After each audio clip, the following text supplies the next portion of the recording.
একদম সকাল থেকে আজকে আমি এই ভিডিওটা করছি। তো প্রথমেই দেখিয়ে দিচ্ছি এই যে তেজপাতাগুলো, এগুলো হচ্ছে গিয়ে কাঁচা তেজপাতা। তো এটা শুকানোর জন্য আর কি বারান্দায় রেখে দেওয়া।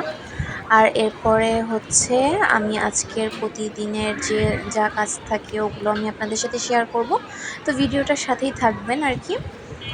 এই তো আমি তো দেখাচ্ছিলাম একটু একটু করে যে এটার একটা আমি মনে হয় রিলসও দিয়েছি আপনাদের সাথে, আপনারা দেখে নেবেন। পাতাগুলো কিন্তু একদম সবুজ ছিল, জাস্ট তাজা তাজা ছিঁড়ে আনা হয়েছিল। এই তো এভাবে হচ্ছে গিয়ে এটাকে শুকাচ্ছি, রোদে না, মোটামুটি বাতাসে শুকালেও হবে।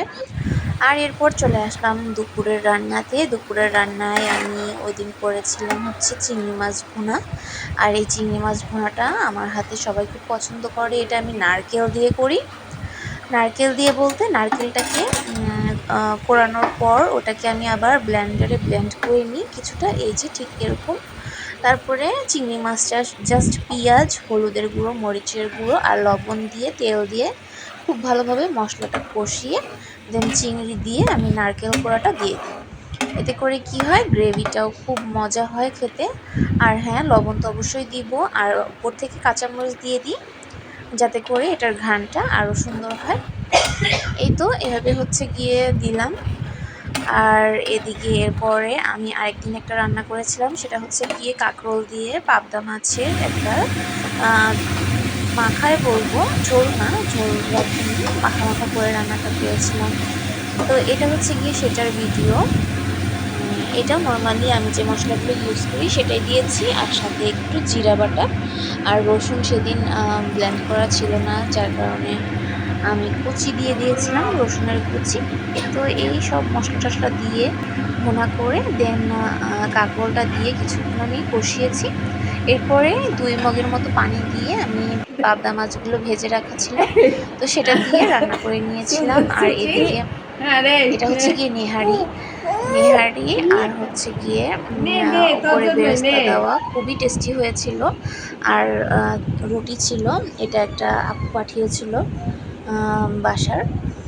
আর এটা বিকালবেলা খাচ্ছিলাম, একটু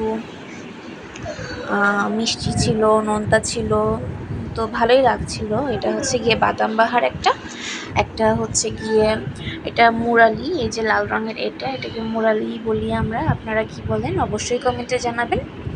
আর এইটা ছিল হচ্ছে গিয়ে সাদা রঙের যেটা দেখছেন, ওটা হচ্ছে গিয়ে ওটা কি আমি নিজেও জানি না আসলে, খেতে একটু সল্টি আর হচ্ছে মুড়ির মতো টেস্ট, বাট একটু সল্টটা পাওয়া যায়। তো এটা খুব মজা ছিল। আর এই বাদাম বাহারের কথা আর কি বলবো, অসাধারণ ছিল। বিকালবেলা খুব এনজয় করে খাচ্ছিলাম আর সাথে চা খাচ্ছিলাম। চায়ের ভিডিওটা নেওয়া হয়নি। এরপরে একটু বারান্দায় গেলাম, বারান্দায় যেয়ে একটু সবুজ গাছপালা দেখছিলাম। আর এটা হচ্ছে গিয়ে একটা গরুর মাংস, এটা আমি মেবি রান্না করেছিলাম ঈদের পরের দিনের রান্নাটা আমি আপনাদের সাথে শেয়ার করলাম। ঈদে যা রান্না করেছি তারপরেও আমি আবারও বসিয়েছিলাম রান্না, তো সেটাই হবে, না হলে ঈদের দিনেরটা হবে। এই তো আজকের ভিডিও এ পর্যন্তই। আল্লাহ হাফেজ, আসসালামু আলাইকুম।